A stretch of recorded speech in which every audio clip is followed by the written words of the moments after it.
नमस्कार साथियों। काफ़ी दिनों से मैं विचार कर रहा था, सोच रहा था कि सेकंड ग्रेड की अंतिम 45 डेज के आसपास समय बचा हुआ है, 42-43 दिन जो भी हैं। तो उस पर मैं फर्स्ट पेपर पर एक अलग से चर्चा करना चाह रहा था भी आपको अंतिम दिनों में किस हिसाब से, किस तरीके से तैयारी करनी है। ये शायद 40 दिन 42 दिन जो भी आपके बचे हुए हैं, इसमें अपने आप को तरोताज़ा और मोटिवेट रखना है। आप सब्जेक्ट, मैं समझता हूँ काफ़ी बड़ा पेपर है फर्स्ट पेपर अपने आप में, चाहे वो सब्जेक्ट किसी सब्जेक्ट के स्टूडेंट हों, चाहे साइंस वाले हों, अन्य एसएसटी के हों, लेकिन अपने आप में 200 नंबर 100 प्रश्न एक बड़ी लीड जैसा है। मतलब यदि आप इस पेपर में मान के चलो 60-65 प्रश्न यदि कर रहे हैं तो अपने आप में एक बड़ी लीड सब्जेक्ट में अपने को मिल जाती है। और आप मान कर चलें 60 प्रश्न तो कम से कम आपकी कोशिश करोगे होना ही चाहिए, चाहे आप किसी भी सब्जेक्ट से हैं, और आराम से हो सकते हैं। इसके लिए कुछ बातें जो मैं आपको बता रहा हूँ, ये मेरी पुरानी रणनीति भी रही है, इसी हिसाब से हमने तैयारी की, इसी हिसाब से जो सिलेक्टर हैं, जो इस एग्ज़ाम को जो पास कर रहा है, लगभग इसी रणनीति से ही पढ़ते हैं। तो मैं आपको बता दूं, एक तो आपको बिल्कुल भी अंतिम समय में बिल्कुल प्रेशर नहीं लेना है, डीमोटिवेट का शिकार बिल्कुल नहीं होना है। आप हमेशा पॉजिटिव रहें, पॉजिटिव लोगों के साथ रहें, पॉजिटिव लोगों के संपर्क में रहें, पॉजिटिव बुक्स पढ़ें, पॉजिटिविटी आपको रखनी है, अनिवार्य है। सबसे पहले पढ़ाई तो बात की बात है, सबसे पहले अपने आप को आपको पॉजिटिव रखना है। तो मैं यदि जीके के मेरे पास सिलेबस है, मैं सिलेबस में यदि बात करें सिलेबस पर, तो इसके 3-4 पार्ट्स राजस्थान के हैं, इंडिया का है, वर्ल्ड का है, साइकोलॉजी है, इस तरह के इस डिवाइडेशन कर रखा है। सबसे पहले जो सिलेबस है उसमें राजस्थान की ज्योग्राफी दे रखी है। राजस्थान की ज्योग्राफी से खूब प्रश्न भी आते हैं। राजस्थान का जो पार्ट है 40 प्रश्न राजस्थान जीके से आने हैं, 10 राजस्थान करंट से आने, टोटल 50 क्वेश्चन राजस्थान से आने हैं। मतलब 50% एज राजस्थान है। उसके बाद 20% साइको के हैं, 30% इंडिया वर्ल्ड ज्योग्राफी पॉलिटिकल के हैं।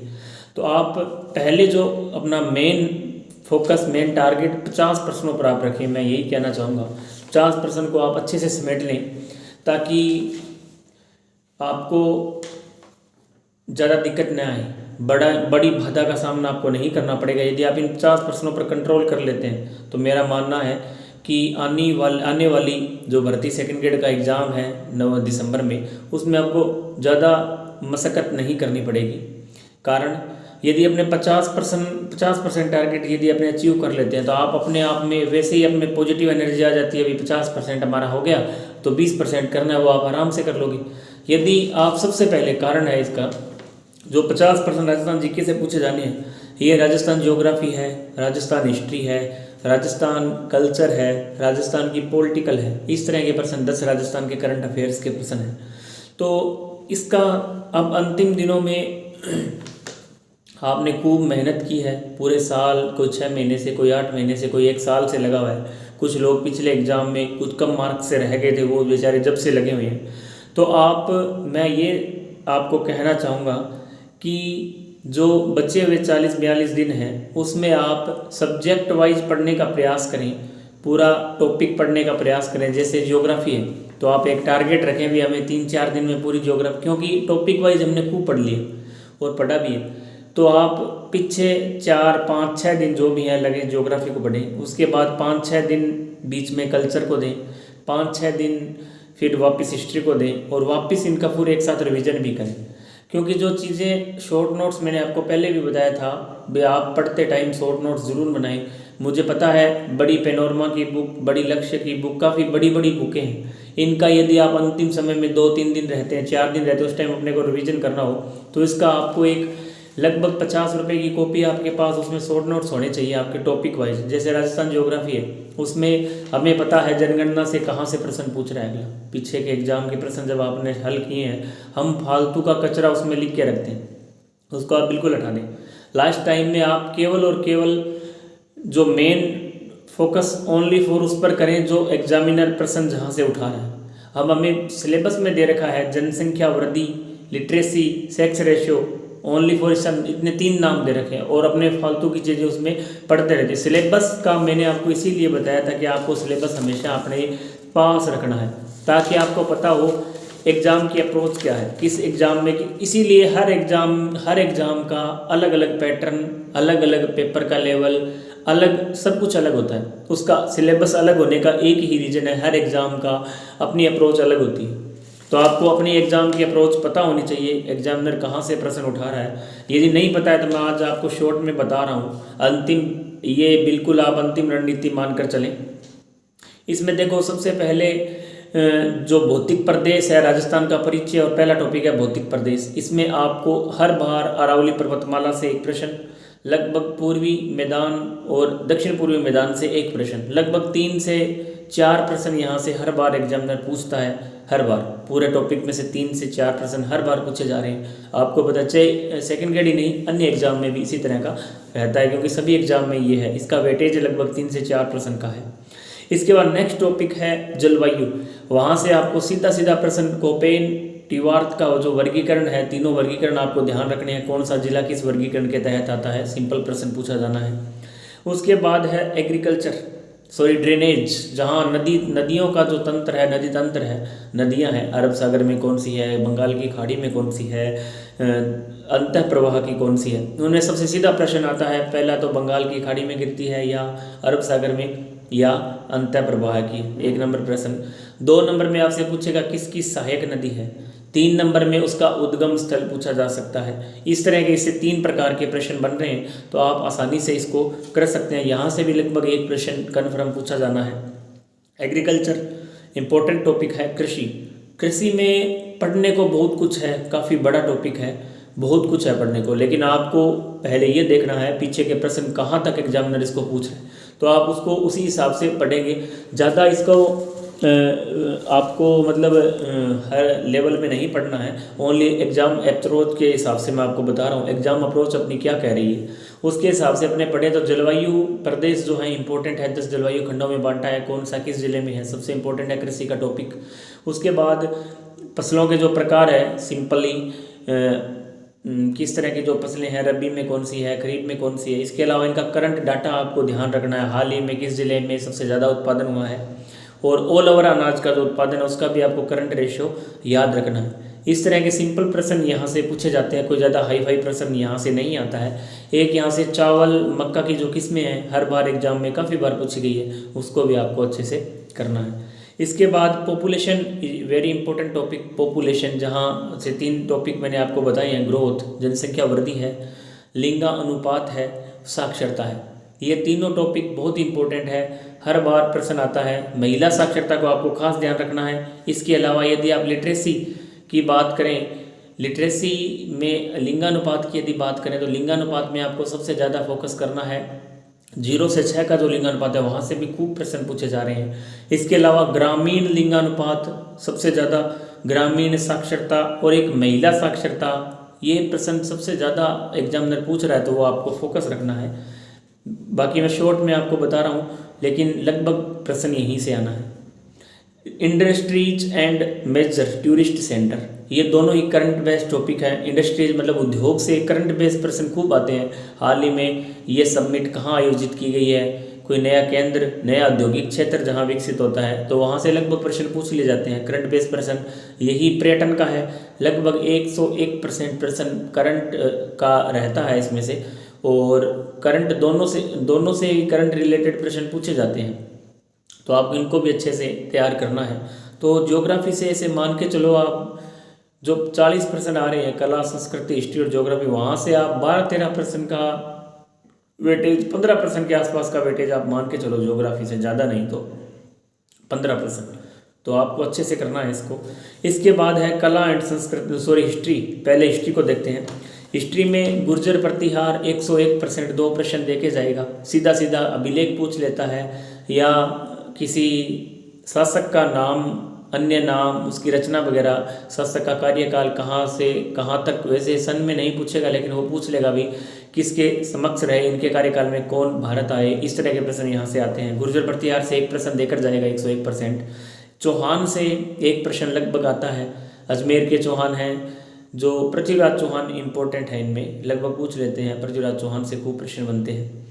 इसके बाद मुगल राजस्थान एंड मुगल, सांगा है, प्रताप है, मान सिंह, देखो नाम दे रखे हैं आपको, पूरा मुगल नहीं पढ़ना, पूरा सांगा, प्रताप, मान सिंह, आमेर, चंद्रसेन, ये इस तरह के टॉपिक जो नाम दे रखे हैं उनको आपको अच्छे से करना है। इनमें एग्जामिनर कई बार गहराई में चला जाता है, जो टफ प्रश्न बनते हैं वो यहीं से बनेंगे, जिसका एग्जामिनर ने नाम दे दिया वहाँ से टफ प्रश्न बनने की संभावना बढ़ जाती है। तो लगभग 101% राइसिंग से, प्रताप से या सांगा से लगभग 2 से 3 प्रश्न यहाँ से आ जाते हैं। इनका कार्यकाल भी पूछ लेता है। इनके अलावा अन्य जो इम्पोर्टेंट जो इनके कार्यकाल में हुआ, कोई निर्माण कार्य है, कोई इनकी रचना है, कोई इनका कवि है, उसकी कोई रचना है, इस तरह के प्रश्न यहाँ से बनते हैं। इसके बाद history, freedom and struggle in Rajasthan, important topic है, नया टॉपिक जुड़ा है, 1857 की क्रांति, 101% एक प्रश्न देकर जाएगा, आपको अच्छे से करना है। इसके समय रियासतों के राजा कौन थे, ये प्रश्न भी पूछ लेता है। जो छावनियाँ हैं 6, उनका भी आपको ध्यान होना चाहिए, कौन कौन सी कहाँ है, तो एक प्रश्न लगभग यहाँ से भी संभावित है। इसके बाद प्रजामंडल एंड किसान आंदोलन, बहुत ही मोस्ट इम्पोर्टेंट आधुनिक हिस्ट्री राजस्थान की कही जाए तो यहाँ से सबसे ज़्यादा संभावित हिस्ट्री में, जहाँ से सबसे ज़्यादा संभावना है प्रश्न बनने की, वो है प्रजामंडल आंदोलन, किसान आंदोलन, जनजातीय आंदोलन। ये आधुनिक हिस्ट्री का पोर्शन है। लगभग 5 से 6 प्रश्न यहाँ से आराम से पूछे जाएंगे। समाचार पत्र पूछ सकते हैं, किसान आंदोलन में कौन सा समाचार पत्र किसने निकाला, कहाँ से निकलता था। इसके अलावा जो संस्थाएं हैं, महत्वपूर्ण संस्थाएं, जैसे राजस्थान सेवा संघ है, इस तरह के जो संस्थाएं इससे जुड़ी हुई है प्रजामंडल से, किसान आंदोलन से, तो 101% प्रश्न यहाँ से आएगा। 4 से 5 प्रश्न का वेटेज यहाँ से रहेगा। इसके बाद हम बात करें, मैं शॉर्ट में आपको बता रहा हूँ, राजस्थान का एकीकरण, integration of Rajasthan, important topic है, एक प्रश्न यहाँ से भी संभावित है, आपको अच्छे से करना है। इसके अलावा सोसाइटी ऑफ रिलीजियस, लोक देवता, मैं बात कर रहा हूँ कला संस्कृति की, उसमें पहला टॉपिक है लोक देवता, संत ऑफ राजस्थान, बहुत इंपॉर्टेंट, लगभग एक प्रश्न इनसे आता है। आप मान के चलिए कला संस्कृति से 4-5 प्रश्न पूछ ही लेता है डायरेक्ट कला संस्कृति से। बाकी यदि ज़्यादा, कई बार प्रश्नों की संख्या ज़्यादा हो जाती है, उसका कारण है क्योंकि यदि कोई शासक है, उसका कोई विशेष कार्य करवाया गया है, तो वो भी कला संस्कृति के अंदर ही आता है। तो 5-6 प्रश्न डायरेक्टली इससे 4-5 प्रश्न आते हैं, इनको आप अच्छे से करना है। इसमें करने वाला जो लैंग्वेज है, लिटरेचर है, एक प्रश्न यहाँ से फिक्स है। फोक डांस जो नृत्य है, लोक नृत्य से एक प्रश्न लगभग कन्फर्म है। जनजातीय लोक नृत्य ज़्यादा इंपॉर्टेंट है, जनजातीय वाले आपको अच्छे से पढ़ने हैं। इसके अलावा एक आभूषण का प्रश्न पूछा जाता है, उसको भी आपको अच्छे से करना है। इसके अलावा पेंटिंग जो चित्रकला है, उसमें कलाकार के बारे में हमेशा पूछते हैं, तो वो भी आपको अच्छे से करना है।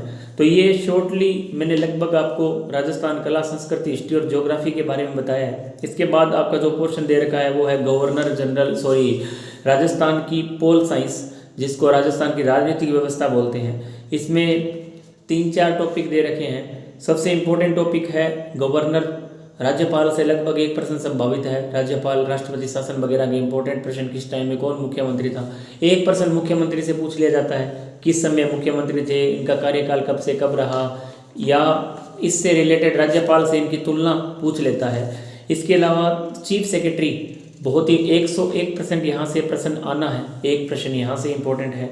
इसके अलावा जो कमीशन दे रखे हैं, राजस्थान पब्लिक कमीशन RPSC से एक प्रश्न, मानवाधिकार आयोग से लगभग एक प्रश्न संभावित है, और पंचायती राज से लगभग 1 से 2 प्रश्न संभावित है। तो राजस्थान की पोल साइंस भी आपको 6 से 7 प्रश्न आप मान कर चलें, लगभग 6 से 7 प्रश्न आपको देके जाएगी। तो ये जो पार्ट मैंने बताया, ये लगभग 40 नंबर का। करंट की बात करें तो करंट में आपको सिर्फ और सिर्फ ज़्यादा फोकस नहीं करना है, बहुत ज़्यादा आपको बुक्स नहीं लेके आनी है मार्केट से। Only for Rajasthan chronology, India chronology जो है, अंतर्राष्ट्रीय क्रोनोलॉजी, उसका राजस्थान वाला पार्ट आपको पढ़ना है। उसमें क्या पूछा जाता है, आपके सिलेबस में उसने दे रखा है। इसमें आपको सबसे ज़्यादा गेम्स, स्पोर्ट्स, जो पुरस्कार, अंतर्राष्ट्रीय स्तर का कोई गेम है, जैसे हाल ही में अभी कॉमनवेल्थ गेम हुए हैं, इसके अलावा जो भी अंतर्राष्ट्रीय स्तर पर गेम खेले जा रहे हैं, उसमें राजस्थान का कोई व्यक्ति यदि भाग ले रहा है तो वहाँ से प्रश्न पूछ लेता है। ओलंपिक है, पैरा ओलंपिक है, एशियंस गेम है, वहाँ से प्रश्न पूछे जाते हैं। इसके अलावा जो है पार्ट्स, कला उसमें सॉरी इसमें जो इम्पोर्टेंट पार्ट्स में बात करूँ पुरस्कार की, पुरस्कार अंतर्राष्ट्रीय स्तर का पुरस्कार यदि राजस्थान के व्यक्ति को मिल रहा है तो वो अपने आप में इम्पोर्टेंट है। उसकी कला वो इम्पोर्ट जिसके लिए मिल रहा है वो कृति भी इम्पोर्टेंट है, किस कृति के लिए उसे उपन्यास के लिए मिल रहा है, कहानी के लिए मिल रहा है, उसका नाम भी आपको ध्यान में रखना है। स्पोर्ट्स और पुरस्कार की बात होगी। उसके बाद राजस्थान का कुछ चर्चित व्यक्ति अंतर्राष्ट्रीय स्तर पर किसी भी क्षेत्र में हो, यदि वो भी है तो उसका भी प्रश्न लगभग पूछा जाता है। पोल साइंस में, पॉलिटिकल में यदि कोई व्यक्ति राजस्थान का राज्यपाल है अन्य राज्य का या कोई अन्य पद पर है तो वहाँ से भी लगभग प्रश्न पूछ लिए जाते हैं। इसमें आपको कोई करंट के लिए राजस्थान क्रोनोलॉजी काफ़ी है। इसके अलावा लास्ट टाइम में आप कोई भी एक बुक जो सिलेबस पर हो, जब एग्जाम के 15-20 दिन बचें उस टाइम आप एक बुक मार्केट से भी खरीद सकते हैं। मैं समझता हूँ क्योंकि यदि आप एक साथ करंट को पढ़ने का प्रयास करते हैं तो वो कभी भी कंप्लीट नहीं होगा, आपको साथ साथ उसको लेकर चलना है।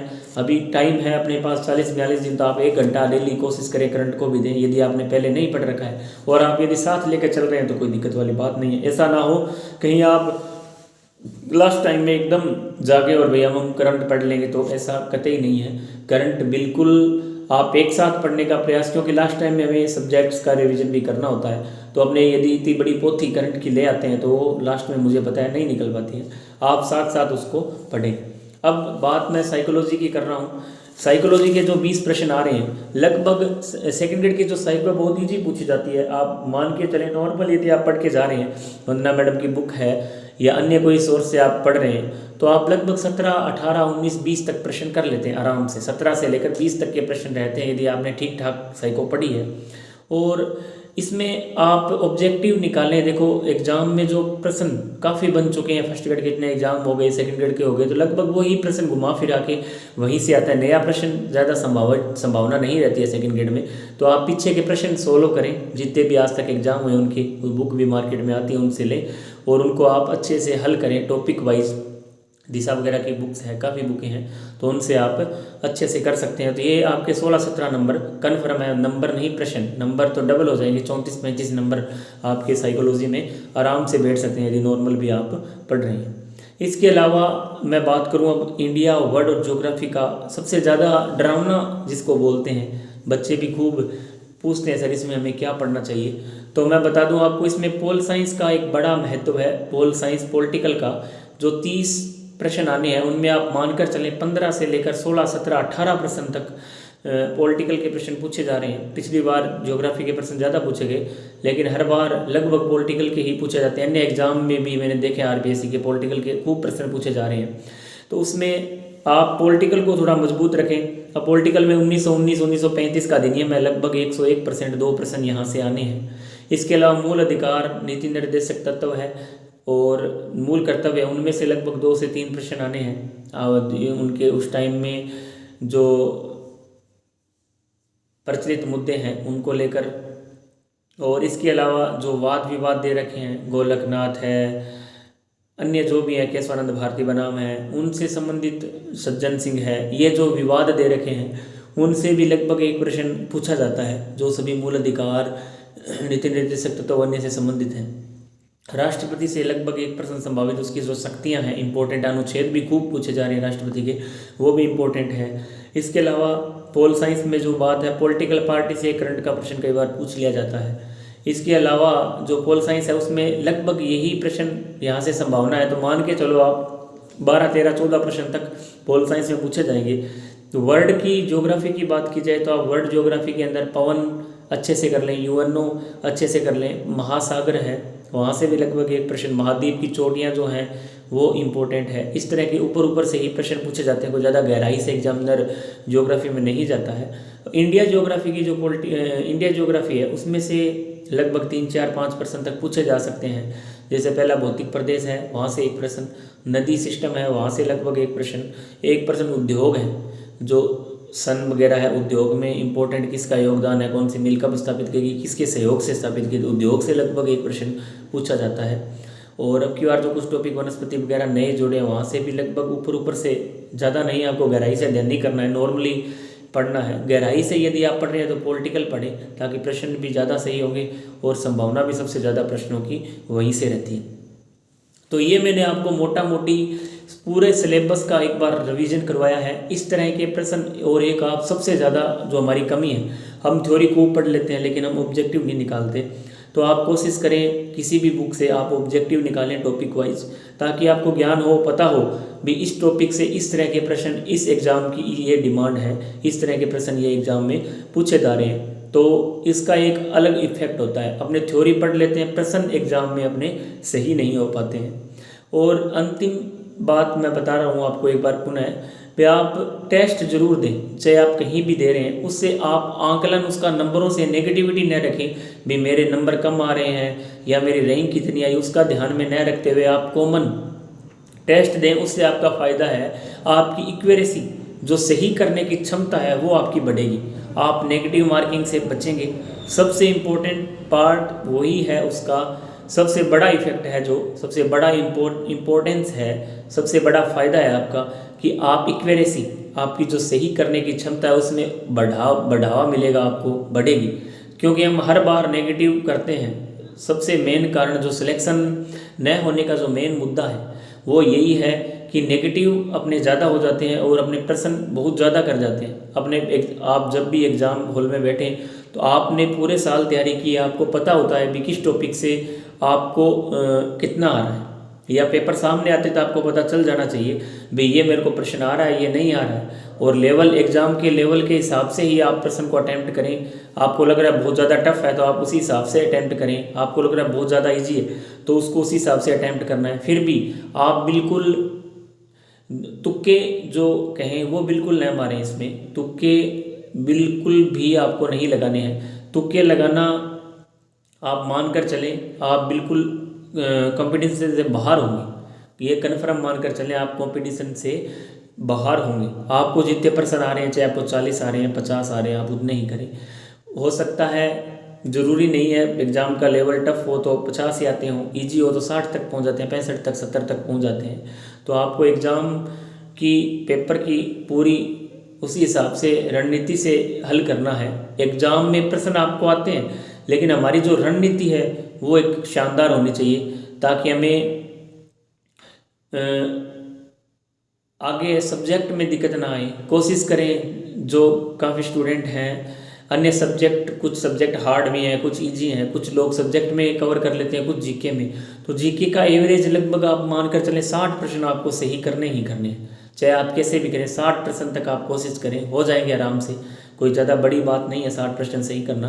60 प्रश्न यदि आप सही कर लेते हैं तो आप इस एग्ज़ाम में फर्स्ट पेपर के लिए आप बिल्कुल श्योरली सिलेक्ट हैं। फर्स्ट पेपर में आपको कोई बाहर नहीं कर सकता, चाहे एग्ज़ाम का लेवल कितना इजी हो, चाहे कितना ही टफ हो। यदि उससे ऊपर आप बढ़ रहे हैं तो आप टॉप में आ सकते हैं। मतलब एवरेज एक स्टूडेंट मान के चलूँ मैं, पेपर का लेवल ठीक ठाक है तो वो 50% तक कर पाता है। यदि आप 55% कर रहे हैं तो उससे आपका सुधार है। ठीक की कंडीशन, आप 60% में आप बहुत ठीक कंडीशन में हैं। यदि आप 65% कर रहे हैं तो मानकर चलें आप उन 10,000 स्टूडेंट से एकदम आगे निकल गए। यदि आप 65 से 70 जा रहे हैं तो आप 50,000 स्टूडेंट से आगे निकल रहे हैं। मतलब आगे गुना, 10 गुना, 5 गुना, 15 गुना बढ़ते जाएंगे। और आप एवरेज 60 तक, मैं आपको बोल रहा हूँ, आप सेफ हैं। 60 के बाद आप इसमें बढ़ोतरी भी कर सकते हैं। तो मेरी जो रणनीति थी बताने का, मेरा एक ही उद्देश्य है, आप अंतिम समय में अपने आप को शांत रखें और एक जगह रहकर तैयारी करें, ताकि मैं समझता हूँ अंतिम समय में जो रिवीजन है वो बहुत ज़रूरी है। चाहे आपने पहले कितनी ही तैयारी कर रखी है, जब तक आपका अंतिम 1.5 महीना 2 महीने आपको एक जगह रहकर तैयारी करनी है। टेस्ट यदि आप दे रहे हैं तो टेस्ट दिया, आंसर की मिलाई और अब वापस अपनी तैयारी में लग गए। आपको पता है, मैं आज साइकोलॉजी पढ़ के गया, उसका टेस्ट हुआ, आपको आइडिया हो जाएगा भी हाँ मेरी साइकोलॉजी थोड़ी कमज़ोर है, चलो अपने को दोबारा पढ़नी चाहिए। जैसे राजस्थान ज्योग्राफी का कंप्लीट टेस्ट हो रहा है तो आपको पूरा ज्योग्राफी का पता चल जाएगा भी मेरी ज्योग्राफी इतनी वीक है। इसी तरह राजस्थान हिस्ट्री का यदि टेस्ट हो रहा है तो आपको आइडिया हो जाएगा भी राजस्थान हिस्ट्री में मेरे इतने प्रश्न कम हो रहे हैं, इसका मतलब मेरी ये वीक है, ताकि आप समय रहते उसमें सुधार कर सकें। और कुछ स्टूडेंट्स मैंने ये भी देखा है भी टेस्ट से डरते हैं, सर हमारे नंबर कम आ गए तो क्या होगा, मेरे 60 नहीं बन रहे, मेरे 40 नहीं बन रहे। देखो, डरना बिल्कुल नहीं है, क्योंकि 40 दिन बाद आपको एक मेन एग्ज़ाम में बैठना है। यदि आज आप डर रहे हैं तो यदि 40 दिन बाद आपकी जगह कौन बैठेगा, मेरे को आप ये बात बता दीजिए भाई। 40 दिन के बाद जो एग्ज़ाम होना है उसमें कौन बैठेगा आपकी जगह? कोई पड़ोसी थोड़ी बैठेगा, आपको ही बैठना है। तो आप उससे पहले जो टेस्ट का मतलब है वो प्री तैयारी है, वो प्री रिवीजन है, मेन एग्ज़ाम में बैठने की रणनीति है, ताकि आप उस समय एकदम घबराए नहीं। क्योंकि हम यदि उससे पहले 10-12 टेस्ट दे चुके होंगे तो हमें पता होगा पेपर हल करना किस तरह से है, किस तरह वहाँ बैठना है, 2.5 घंटे में कितने % किस तरह से करने हैं। यदि आप अन्य सब्जेक्ट की बात करें तो भी आपको आइडिया हो जाता है भी एग्ज़ाम को किस तरह हैंडल करना है। तो टेस्ट देना आपका ये मतलब नहीं होना चाहिए कि हमारी रैंक कम आ रही है। टेस्ट का मतलब ऑल ओवर अर्थ ये है कि टेस्ट देने से हमें उस टॉपिक के बारे में कुछ प्रश्न अच्छे मिल जाते हैं, कुछ हमें ये आइडिया हो जाता है इस टॉपिक से इस तरह के प्रश्न आ रहे हैं। टाइमिंग मैनेजमेंट भी बहुत अच्छी सीखने को मिलती है। तो आप अधिक से अधिक टेस्ट दें और टेस्ट के बाद होने के बाद उस टेस्ट को घर जाकर हल भी करें भी सर ने प्रश्न कहाँ से दिए हैं, ये प्रश्न कहाँ से आ रहा है। अपने को इस तरह के प्रश्न एग्ज़ाम लेवल के जो प्रश्न हैं वही टेस्ट में दिए जा रहे हैं। तो आप एग्ज़ाम से पहले कई बार ये भी होता है कि हमारा टेस्ट में प्रश्न वो गलत हो गया। यदि एक बार गलत हुआ प्रश्न, आप ये मानकर चलें यदि आपका टेस्ट में वो प्रश्न गलत हो रहा है और यदि वो एग्ज़ाम में आ गया तो 101% आपका सही होगा, क्योंकि पहले आपने गलत किया फिर उसकी उत्तरमाला देखकर आपने इसको सही किया। तो आप जिंदगी भर ऐसे प्रश्नों को नहीं भूलेंगे। यदि इन प्रश्नों की संख्या आप मान के चलो आपने 10 टेस्ट दिए, इन प्रश्नों की संख्या ज़्यादा नहीं 15 भी हो जाती है, 15 प्रश्न मैं ज़्यादा नहीं मानता, 15 प्रश्न और वो 15 प्रश्न एग्जाम में आ जाए तो आपको कितना बड़ा बेनिफिट होगा आप बताओ। तो टेस्ट देने का उद्देश्य सिर्फ आपका यही होना चाहिए कि हमने टेस्ट दिया और आंसर की मिलाई और अपनी तैयारी में लग गई। आपको डीमोटिवेट या नेगेटिव विचार बिल्कुल नहीं रखने हैं। अंतिम समय में व्यवस्थित होकर अच्छे से तैयारी करें तो आप आराम से सेकंड ग्रेड में, मैं आपको पहले बता चुका हूँ कंपटीशन बहुत कम है। मात्र 20% स्टूडेंट ऐसे हैं जो सेकंड ग्रेड पर फोकस हैं, केवल और केवल 20%। पहले लोग 20% फर्स्ट ग्रेड में थे, 20 सेकंड ग्रेड में थे, 30 सेकंड ग्रेड में थे सॉरी, अब 10% और कम हुए। रीट की तरफ रुझान लोगों का और बढ़ा है। तो आप मान के चलें कंपटीशन सबसे कम सबसे आसान सिलेक्शन सेकंड ग्रेड में ही है। ये मैं आपको आज ही बता रहा हूँ, एग्ज़ाम से 1.5 महीना पहले। वो आप एग्ज़ाम देंगे आपको पता चल जाएगा बाद में भी क्या कंडीशन रही है। और इसका कारण ये भी है क्योंकि रीट की वैकेंसी काफ़ी लंबे समय से लोग तैयारी कर रहे हैं, वो उसको छोड़ना नहीं चाहते, अपने सेफ जोन को छोड़ना नहीं चाहते। इस कारण से वो रीट में लगे हुए हैं ना। हालांकि उनमें कुछ योग्य उम्मीदवार भी हैं जो सेकंड ग्रेड भी क्वालिफाई कर सकते हैं, लेकिन वो अपने आप को एक सेफ महसूस कर रहे हैं भी हमें रीट की ही करनी है। बाकी आने वाले समय में मैं कोशिश करूँगा एक वीडियो और डालूँ। बाकी आपको कोई यदि समस्या है तो आप नीचे कमेंट के माध्यम से हमें बता सकते हैं। आने वाले समय में हम उस पर वीडियो बनाने का प्रयास करेंगे। और जो मैंने ये YouTube चैनल बनाया है ये आपकी सेवा के लिए बनाया है, इसको ज़्यादा से ज़्यादा आप सब्सक्राइब करें। और आने वाले समय में मैं आपके लिए वीडियो लाऊंगा, ताकि मुझे पता है इस कंडीशन से मैं भी गुजरा हूँ भाई। स्टूडेंट जब तैयारी करते हैं तो काफ़ी घर की परिस्थितियाँ भी होती है, मैं समझता हूँ घर की परिस्थितियाँ हैं और प्रेशर है। यदि घर की परिस्थिति में कुछ आर्थिक स्थिति भी है, अन्य मेंटली प्रॉब्लम भी होती है, मैं समझता हूँ इन बातों को। लेकिन आप उन सबको छोड़कर अंतिम 1.5 महीने में आप घर दोस्त वगैरह सबको छोड़कर कोशिश करें कि तैयारी करें। अंतिम समय है, ये समय यदि लौट गया तो आप मान कर चलें आने वाले 2-3 साल तक हमें ये मौका नहीं मिलने वाला है जो मौका अब मिल रहा है। और हो सकता है वैकेंसी कब आए, अपनी परिस्थितियाँ क्या रहे, अपने तैयारी करने वाले हो न हो, घर वाले अपने को भेजें न भेजें, ये जो सुनहरा अवसर आपको मिल रहा है उसको आप खोए नहीं। और अंतिम समय में मैं आपको एक बात बताना चाहूँगा, सब्जेक्ट वाइज हर टॉपिक के आप ऑब्जेक्टिव निकालें, पुराने आरपीएससी के पेपर सॉल्व करें। सबसे इम्पोर्टेंट वही है ताकि आपको उस लेवल का पता चले आरपीएससी किस लेवल से। एक आरपीएससी की विशेषता है, मैं आपको बता दूँ, ये कभी भी पेपर उबड़ खाबड़ नहीं बनाती है। मतलब पेपर का लेवल एक सीक्वेंस में रहता है, जैसे दिनेश बोर्ड है कभी इजी कभी टफ, तो ऐसा नहीं। आरपीएससी एक फिक्स पैटर्न से पेपर बनाती है। यदि आपको वो पैटर्न समझ में आ गया तो आप मान के चलें कितना भी बड़ा एग्जाम हो उसको आप आराम से क्रैक कर लेंगे।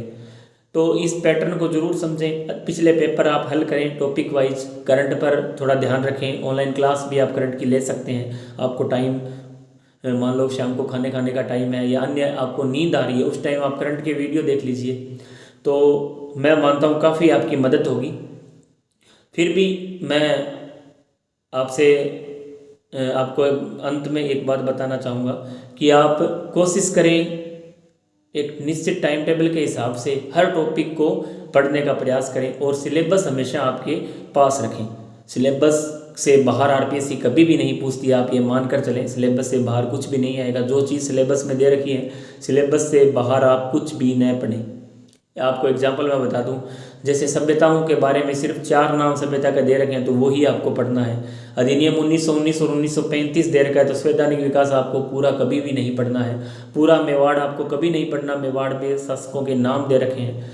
पूरा आपको जयपुर का छावा वंश पूरा नहीं पढ़ना, केवल आमेर का मानसिक दे रखा है। बीकानेर आपको कभी पूरा नहीं पढ़ना, केवल और केवल राय सिंह दे रखा है। तो इस तरह आपको सिलेबस ओरिएंटेड ही चीज़ पढ़नी है। अंतिम समय में ये ना हो कि आप हर चीज़ पूरी चीज़ पढ़ रहे हैं। तो सिलेबस इसीलिए बनाया जाता है एग्ज़ाम का, ताकि आप उस सिलेबस को देखकर अपनी तैयारी करें। अंतिम समय में आप सबके लिए मैं ईश्वर से प्रार्थना करता हूँ कि आप सबका सिलेक्शन हो, और इसी दुआ के साथ मैं आपसे विदा लेता हूँ। धन्यवाद। और आने वाले समय में मैं कोशिश करूँगा कि एक वीडियो और डालूँ, और आप इसी तरह अपनी तैयारी जारी रखें। धन्यवाद।